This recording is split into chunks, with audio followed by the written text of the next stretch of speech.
유리창을 바닥에 딱 떨어뜨리면 어떻게 될까요?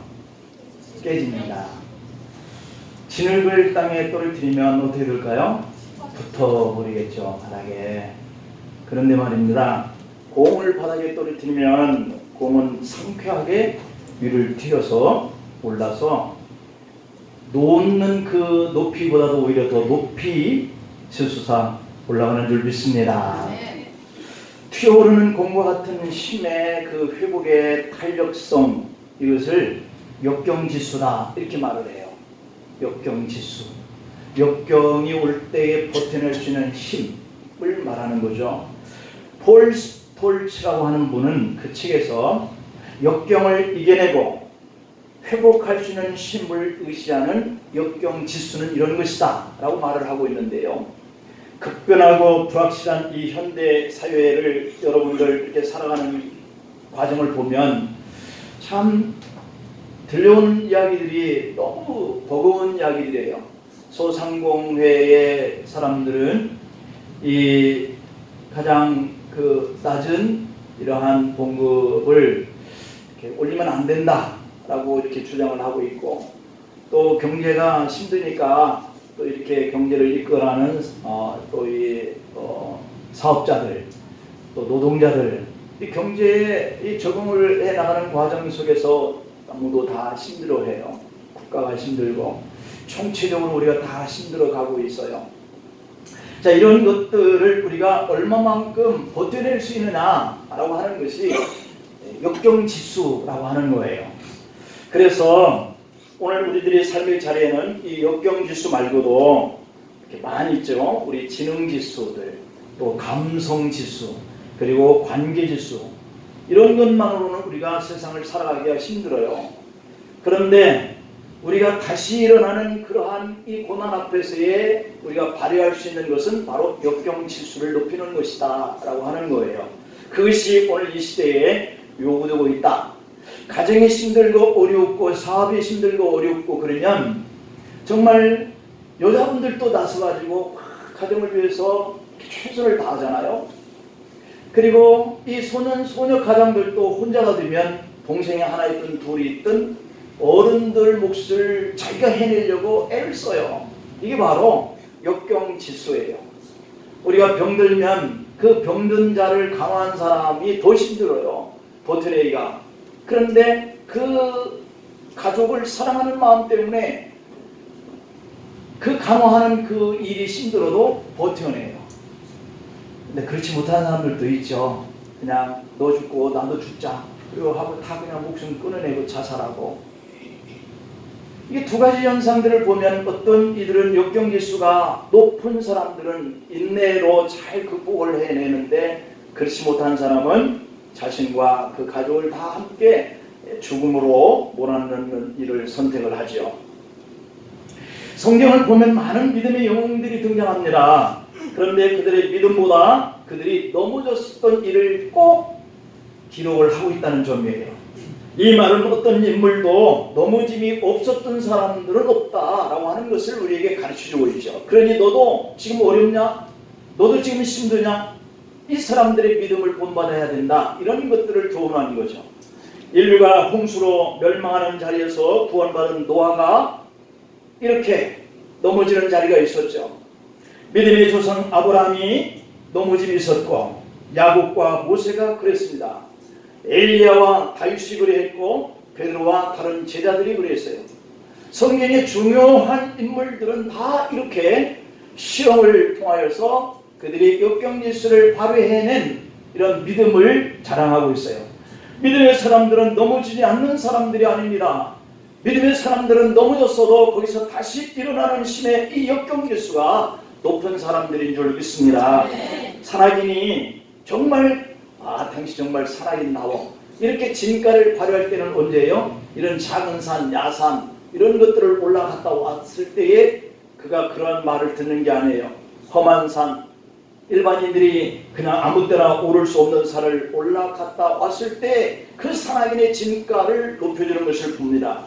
벳사공의 진가는 풍랑이 일어났을 때 그것을 어떻게 잘 이기고 무사히 목적지까지 가느냐에 달려있죠. 그렇다면 믿음의 진가는 환난과 시련과 사단의 도전을 받을 때 어떻게 이 역경지수를 발휘하면서 믿음의 인내를 하나님 앞에 드리느냐는 거예요. 결정적인 순간 더 부르짖어 기도하고 신령과 진정으로 예배드리면서 힘을 얻어야 진정한 성도가 되는 줄로 믿습니다. 하나님은 7번뿐만 아니라 70번이라도 용서하라. 이 말은 뭐예요?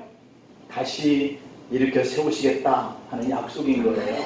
잠언 24장 16절에 보면 대저 의인은 7번 넘어질지라도 다시 일어나려니와 악인은 재앙에 엎드려지느니라 그랬어요. 이 재앙이라고 하는 것, 이 어려움이라고 하는 이 외부적인 환경이라고 하는 것, 오늘 우리가 겪는 이 현실이라고 하는 것이 마치 이와 같은 거예요. 그런데도 또 넘어지고 또 넘어질지라도 의인들은, 우리 믿음의 사람들은 일어난다라고 하는 거예요. 결코 그 재앙에, 결코 그 현실의 어려움 앞에 넘어지지 않는다. 그런데 악인은 넘어진다는 거예요. 여러분, 혹시 여러분이 하는 일이 잘 안 되어도 다시 일어나고 성공적인 믿음의 사람이 되기를 축원합니다. 프랑스의 여성인데 이분이 단식을 통해서 자살했어요. 다른 방법으로는 자살을 성공하지 못했어요. 여러 번 자살을 시도했는데, 그런데 결국 죽을 때까지 음식을 먹지 않았는데, 그때 그가 음식을 먹지 않으면서 자살을 했는데요, 그때에 자기가 느꼈던 이런 감정들을 일기장에 기록을 남겨놓고 죽었어요. 단식 17일째, 심장이 비어있는 것 같이 공허하다. 그런데 왜 아직도 죽지 않는 것일까? 32일째, 아직도 심장은 뛰고 있다. 음식을 먹고 싶은 생각밖에 들지 않는다. 영혼까지도 팔 수 있을 것 같다. 그러나 나는 지지 않을 것이다. 39일째, 죽는 것이 이렇게 힘든 것인 줄 몰랐다. 그러나 내가 겪었던 고독이 더 두렵다. 나는 고독보다는 죽음을 택하겠다. 45일째, 이제 몸을 움직일 수가 없다. 허리가 너무 아프다. 45일째 그 일기를 마지막으로 그 여인은 숨을 거뒀다는 거예요. 아무것도 먹지 않고. 사람들은 단식으로 죽은 이 여성이 프랑스에서 가장 인기 있는 모델 중 한 명이었던 피숑이었다라고 하는 이 사실을 알고 너무도 다 놀라워했다는 거예요. 왜냐하면 이분은 파리의 유명한 그러한 모델이었다는 거예요. 그런데 이렇게 사람들 앞에 이렇게 존경을 받고 정말 그 유명세를 탔던 이 피숑이 왜 이와 같은 일을 선택했는지 알 수가 없었다는 거죠. 또 그 죽음의 원인이라고 하는 것을 일기장에 보니까 외로움이었고 고독이었다라고 하는 것 때문에 그는 죽음을 선택했다는 거예요. 자기가 사람들 앞에 존경을 받고 그 모델을 통해서 받는 그 돈이 엄청나게 많은 이러한 사람이었는데도 불구하고 고독과 싸워내지 못하고 죽음을 선택해서 갔다라고 하는 것이 사람들에게 충격이었던 거예요. 여러분, 세상 방법으로는 우리에게 밀려오는 이 외로움과 공허함을 채울 수 없다라고 하는 것을 보이는 사례라고 볼 수 있죠. 그러나 성도는 넘어진 자리 속에서도, 실패한 자리 속에서도 일어나야 될 줄 믿습니다. 왜냐? 우리에게는 주님이 계시잖아요. 내 고독과 내 외로움과 내 두려움을 해결하실 그 위로가 주님께 서 있고 소망이 있고, 낮에 해와 이 밤에 달이 두렵지 않다고 우리가 찬양을 들었잖아요. 그래, 도움의 그 분이 여호와이신데 우리가 이까지 세상의 외부적인 환경, 내적인 이런 가정의 어려움, 이것 때문에 내 목숨을 끊어내야 되겠냐는 거죠. 아멜리아라고 하는 분이 있는데 이분이 경험을 이렇게 고백을 하고 있어요. 안토네티 아멜리아 비누 설립자이기도 하고 또 이 프로덕션 대표이기도 해요. 근데 이 아멜리아의 아버지가 미국에서 이민 와가지고 몸이 부서져라 일하면서 아메리칸 드림, 아메리카의 꿈을 마음에 안고 미국에 들어왔어요. 근데 이 아멜리아의 아버지가 그러한 꿈을 가지고 이 미국 땅에 왔는데 그분은 일 때문에 수시로 집을 비웠고 어쩌다가 집에 돌아올 때는 거의 파김치가 되어서 집에 들어오는 거예요. 아멜리아의 어머니는 그 남편의 이 모습을 보고 늘 마음속에 외로움을 가졌어요. 이 어머니도 역시 예쁘고 미술적인 재능이 있었지만 아버지가 너무 집을 많이 비우고 잠시 들어와도 파죽이 되어서 들어오고, 그러는 바람에 습관적 외로움, 우울증, 여기에 빠져 살다가 아멜리아가 17살 되던 해에 그의 어머니는 자살해서 죽고 말아요. 이때부터 아멜리아는 인생에 대한 새로운 깨달음을 가져요. 인생이 나에게 다가와 손을 내밀어 주기를 기다릴 수는 없구나. 내가 가만히 어머니처럼 앉아서 남편이 벌어다주는 이 돈을 가지고 산다는 것이 내가 경험한 이 가정이 깨트려지는 이런 모습을 봤기 때문에 가정을 지키는 것이 곧 내 행복이구나, 이런 생각을 가진 거예요. 그래서 어떻게든지 내가 살아나야 되겠다, 이런 생각을 가지고 아버지도 없고 어머니도 이렇게 자살해서 없고 자기 혼자 남아있는 이 아멜리아의 꿈은 어린이 되어서 정상적인 가정을 만드는 것이 꿈이었어요. 아멜리아는 오직 안정적인 생활, 인정받는 생활, 사랑이 넘치는 가정을 만드는 것이 꿈이었던 것이죠. 그래서 밤낮, 주말, 평일 마다치 않고 일에 돈을 벌기 위해서 뛰었어요. 아멜리아 나이 26세 때 드디어 정상적인 가정을 이루었는데요.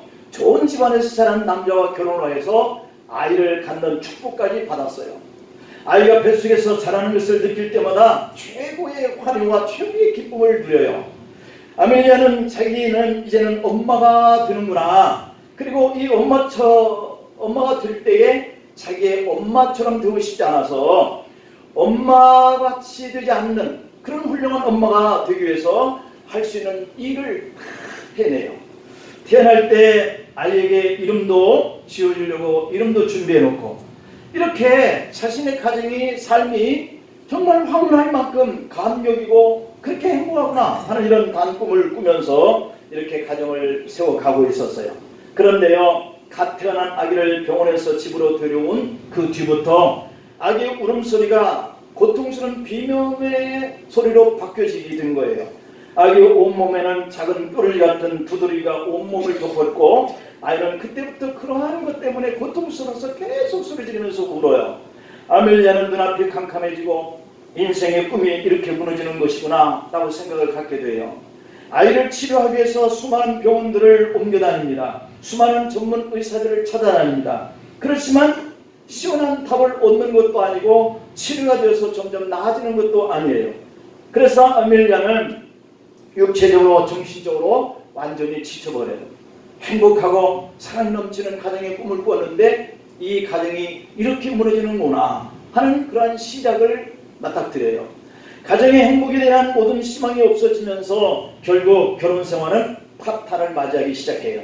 이제 아멜리아는 아이를 가놓은 것 이외에는 남편도 돈 버는 것도 그 어떤 것도 할 수가 없게 되어서 가정에 파탄이 일어나기 시작해요. 자, 그래도 이때 아멜리아는 성전에 나가서 하나님 앞에 기도하기 시작해요. 주님, 아이만 데려가지 않는다고 한다면 제가 무엇이든지 할게요. 그러나 제가 무엇을 해야 할지는 모르겠지만 저는 제 목숨이라도 아이를 위해서 바칠 수 있습니다 라고 이렇게 기도합니다. 그렇게 기도하면서부터 아멜리아는 가능한 모든 것을 꼼꼼하게 기록으로 남기기 시작해요. 그러다 보니까 이 아이가 더 고통을 느끼고 더 불고하는 그 날이 매주 화요일이면 이 아이가 더 고통스러움을 느끼는구나 하는 것을 발견해요. 그래서 그는 적어놨던 수첩을 다 줄이기 시작했습니다. 내가 과연 화요일날 무엇을 하고 있는지. 그러다 보니까 그 화요일에는 자기가 집안을 대청소하는 날이었어요. 꼼꼼히 적어둔 이 수첩을 확인해 보면서 그날 자기가 하는 이 일이 집안 청소인데 그 청소와 이 아이가 고통을 더 느끼는 이 상관관계가 무엇인가, 그런 것을 찾기 시작해서 도서관에 가서 모든 책을 뒤지면서 자료를 수집하기 시작해요. 그리고 마침내 오랜 시간 끝에 집 안에 쌓이는 이런 독성 물질이 축적되어 있고 그것을 털고 쓸고 하는 이런 과정 속에서 아이가 더 고통을 느끼는구나 하는 것을 발견해내요. 그래서 아멜리아는 청소할 때 세제를 쓰던 것들을 비롯해서 독성이 조금이라도 있을지 모른다고 생각되는 모든 집안에 있는 것을 다 버리기 시작해요. 다 버리고 나서 창문을 열고 주저앉아서 울음을 터뜨려요. 통곡을 해요. 아이가 아프고 난 후에 겨우 몇 달 만에 처음으로 엄마로서 고통받는 아이를 위해서 뭔가를 할 수 있을지도 모르겠다라고 하는 것을 발견하면서 그렇게 기뻐서 울었다는 거예요. 신기하게도 먼지와 독성이 있겠다 싶은 세제를 다 버린 후부터는 이 아이의 상태가 점점 좋아지기 시작하는 거예요. 다음 날도 그 다음 날도 아이가 울지 않는 거예요.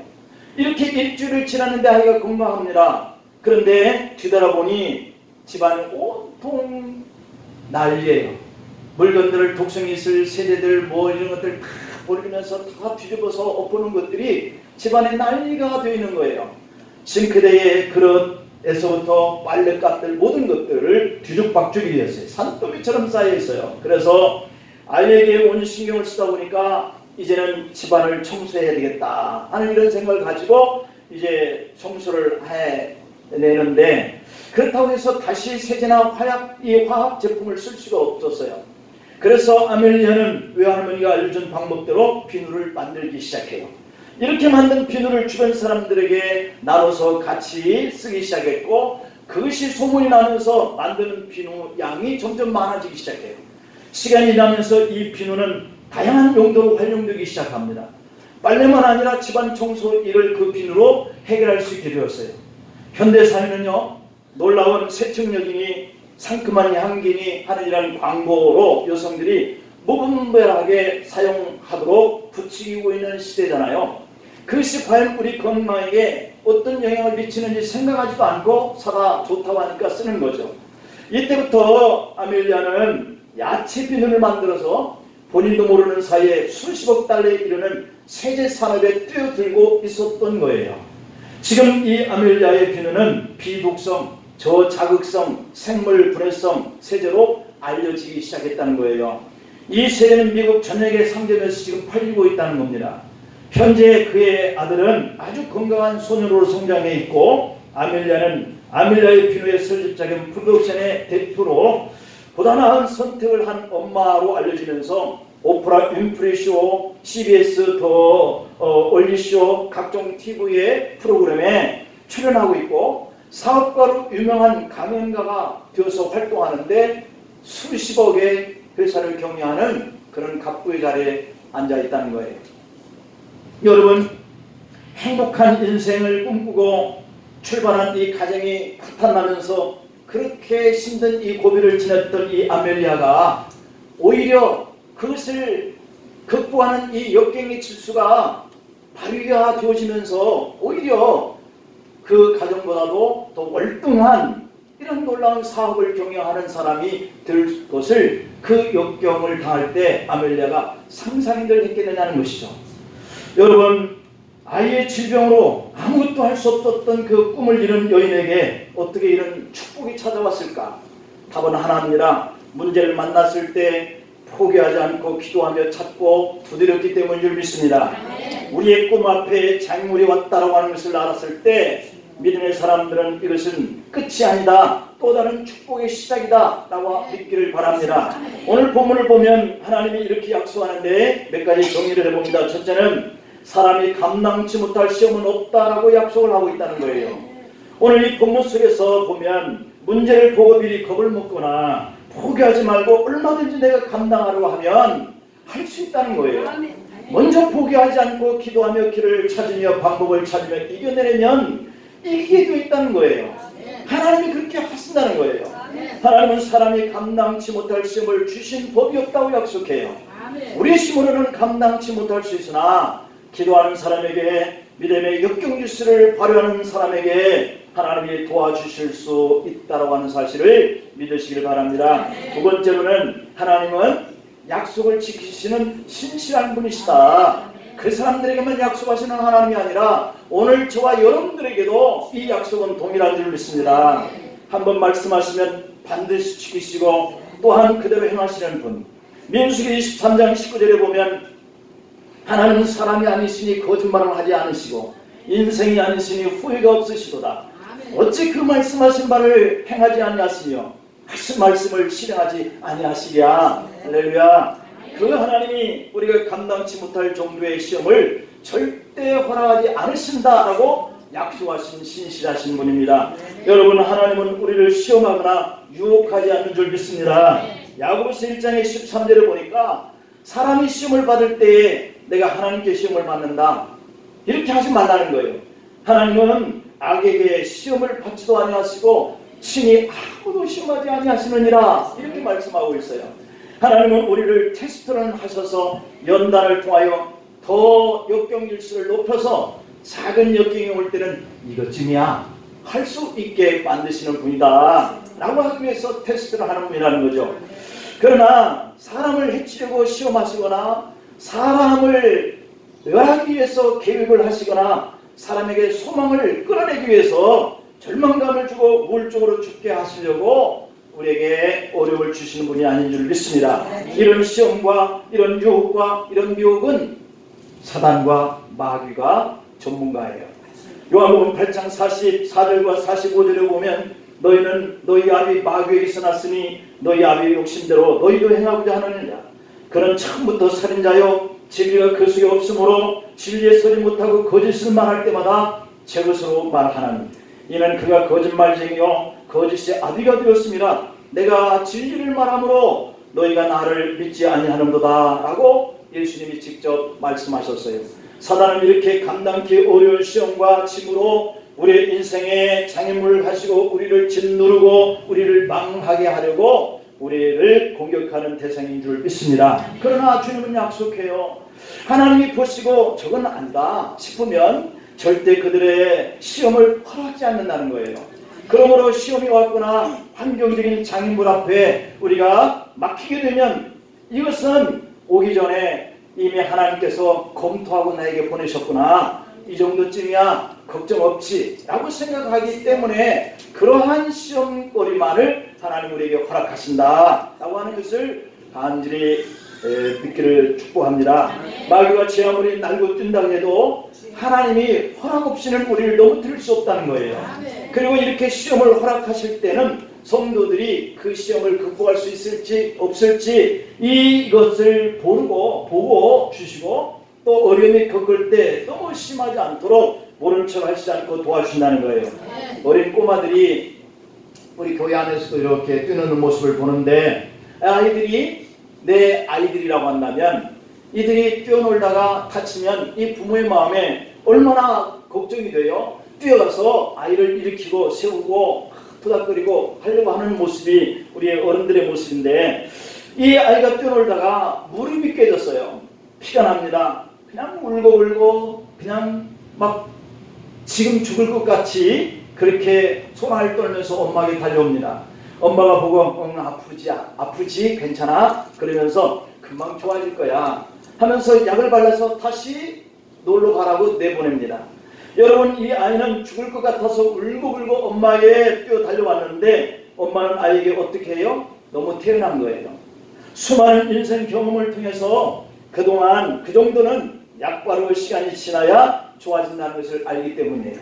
하나님도 우리가 인생에 큰일 만난 것처럼 울고 스트레스를 받고 우울함에 빠져 죽을 것 같은데 그래서 하나님 살려달라고 그렇게 기도하고 부르는데 마치 어린아이를 본 엄마처럼 그래 그 정도는 감당할 수 있겠다 라고 하는 것만 허락하신다는 거예요. 이것을 약속하신 줄 믿습니다. 적어도 하나님을 믿는 사람에게는 막다른 길이란 없어요. 풍선에 바람이 너무 많이 들어가면 터져버리듯이 우리 인생의 환경 때문에 실패 때문에 터져버리는 그런 문제들을 우리가 만나요. 그러나 하나님은 바로 그 인생에 당한 터져버린 아픈 문제에도 피할 길을 주시는 분이라고 약속해요. 어떤 사람이든지 시험은 어차피 당하는 인생의 장애물이에요. 그러나 막다른 길처럼 오는 것이 아니고 피할 길을 주신다 하신 것을 믿으시길 바랍니다. 자, 그럴 바에 처음부터 우리 하나님께서 우리에게 이런 시험조차도 당하지 않게 하셨으면 참 좋았을 것을 왜 이렇게 당한 후에서야 피할 길을 주실까 라고 하는 우리가 의문점을 다룰 수 있죠. 하지만 하나님은 우리에게 임하시는 그 시험이 필요하다고 그러세요. 시험이라고 하는 것은 우리를 연단케 하는 것이고 우리가 시련과 고난을 통해서 단련되게끔 하셔서 우리의 인생에 유익함을 얻게 하시려고 하시는 것이다 라고 하는 것을 믿으시길 바랍니다. 그렇다면 여러분 우리가 얻는 유익함이 뭘까요? 이 고난을 통해서 첫째는 하나님밖에 의지할 분이 없구나 하는 것을 알게 하는 거예요. 누구밖에요? 하나님밖에.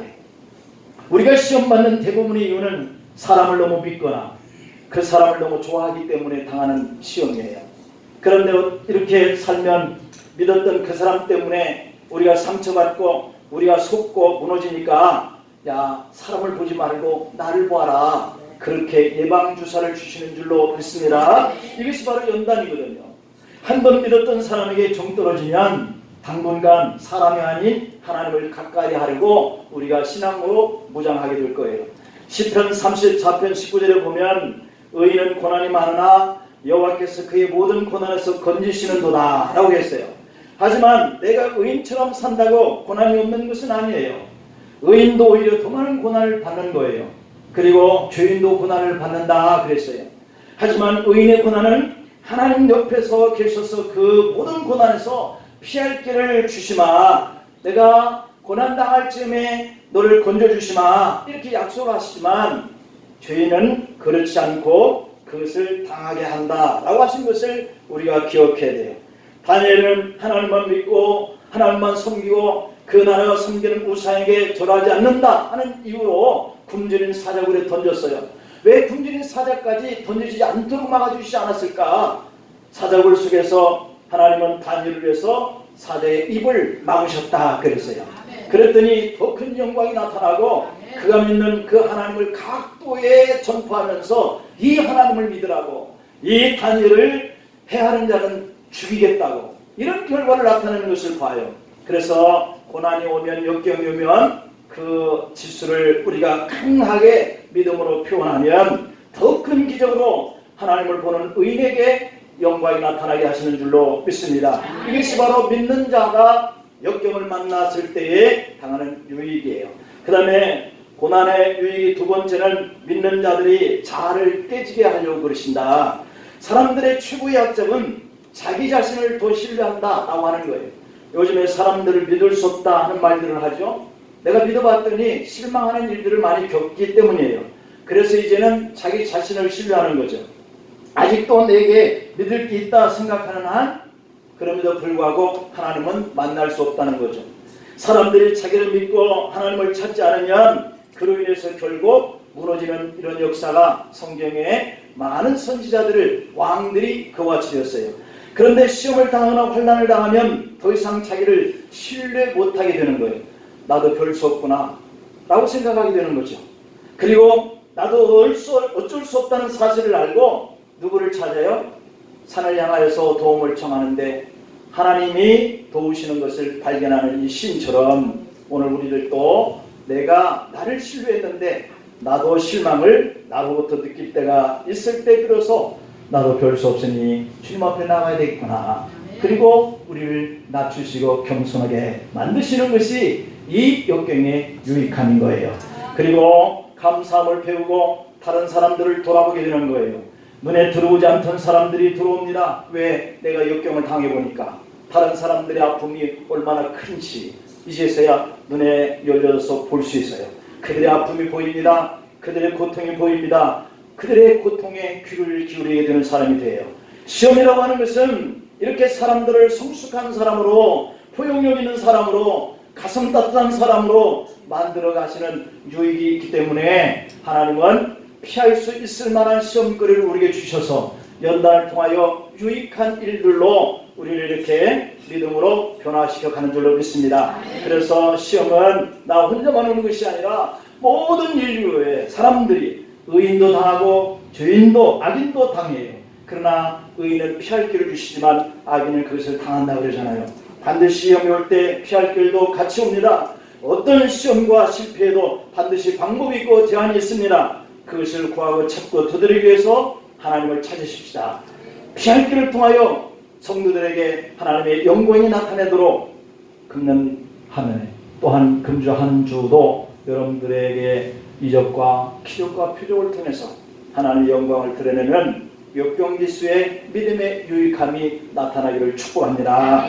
우리 다 같이 한번 같이 기도할 때 하나님 감당 못할 시험이 없다고 그러는데 지금 만난 시험을 이기게 해달라고, 하나님 약속대로 피할 길을 달라고, 하나님 이와 같은 시험이 우리에게 왔는데 우리가 이 시험을 잘 믿음으로 극복해서 유익한 일을 만들어서 하나님을 더 알게 해달라고, 나를 깨뜨리고 더욱더 낮아서 겸손해서 다른 고통받는 사람들이 생각나고 보여지고 말이 들리지게 해달라고 우리 주여 아침을 읽고 기도합니다. 주여 주여